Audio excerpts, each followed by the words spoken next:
No, I did not reach out to the minister. I don't want any form of interference or premature discussion or anything like that. So no, I have not.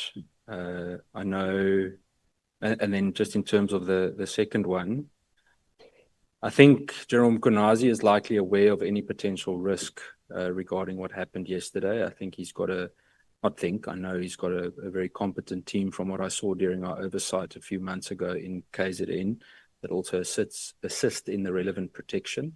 And I also think he is quite capable of also defending or looking after himself. One thing that I forgot to mention earlier was the question regarding the uniform, the camos and the balaclavas, the masks that they were wearing.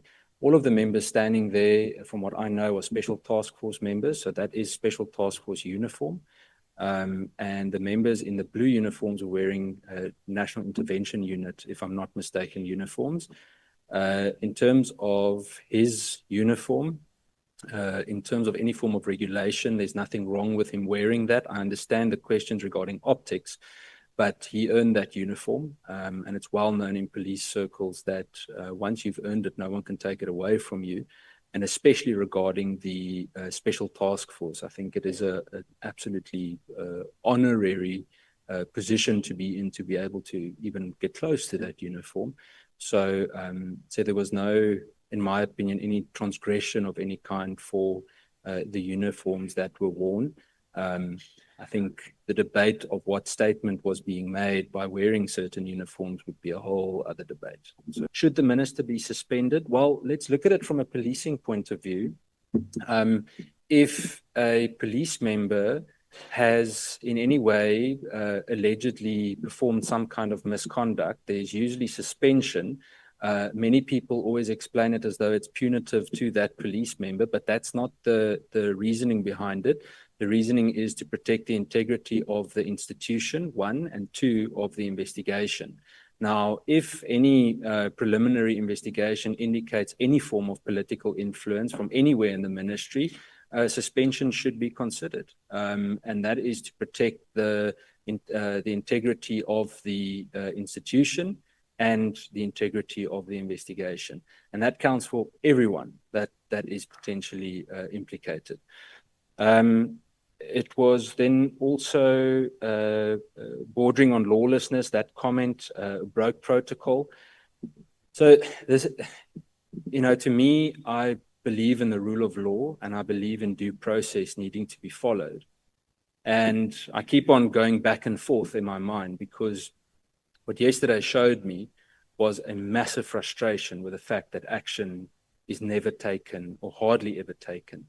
And my question is that if General Mkhwanazi simply went and opened a case, can any of us comfortably say that that would have been investigated?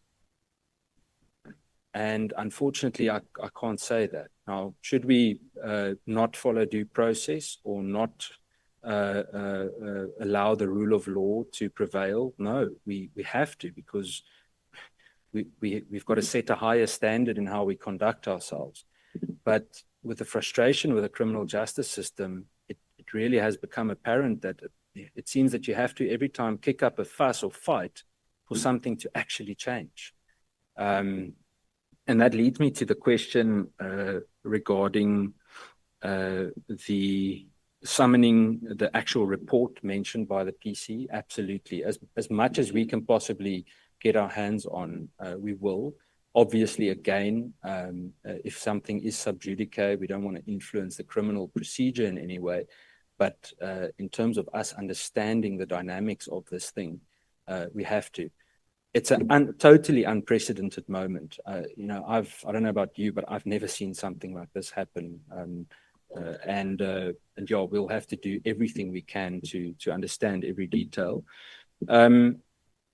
I just want to jump to a question in terms of whose authority he acted on, the Newsroom Africa question, and then also the closing of the political killings task team. Under whose authority? According to me, he made it clear yesterday that the National Commissioner knew of the press conference that he was holding. So I understood that it would be under the authority. I don't know if he granted every single piece of what was said, but he knew there was a press conference. Where General Mkhwanazi, in my opinion, is 100% correct, is he does not answer to the minister in terms of the command structure. He answers to the National Commissioner. And I want to make this very, very clear, because over the years, we've seen politicians become generals and all sorts of very interesting appointments as national commissioners.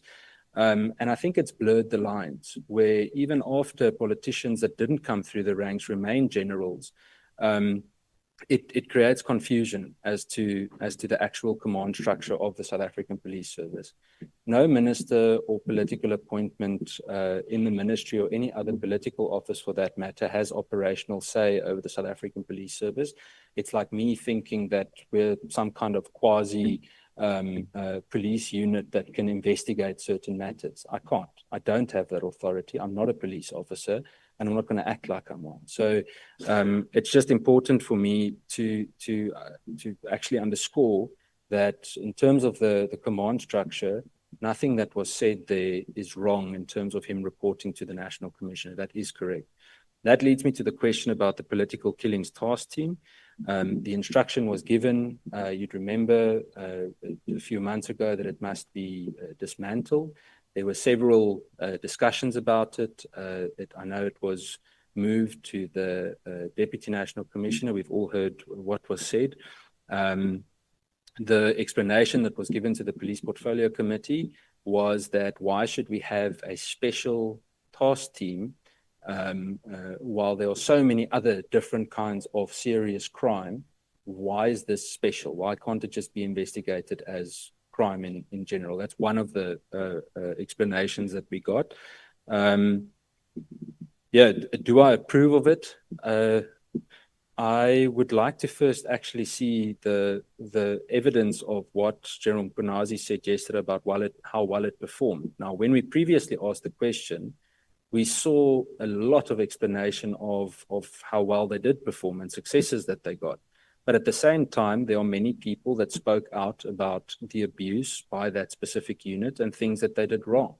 To be honest with you, sometimes it feels like I'm watching tennis as the implications and allegations come in that I don't know who to believe anymore. So during this inquiry process, we would need to see what that evidence is to understand better about it. If I'm not mistaken, there's a specific murder sentencing happening today that was due to a case that was investigated by the political killings task team, and that person is being sentenced today, if I'm not mistaken. I'll check the detail shortly.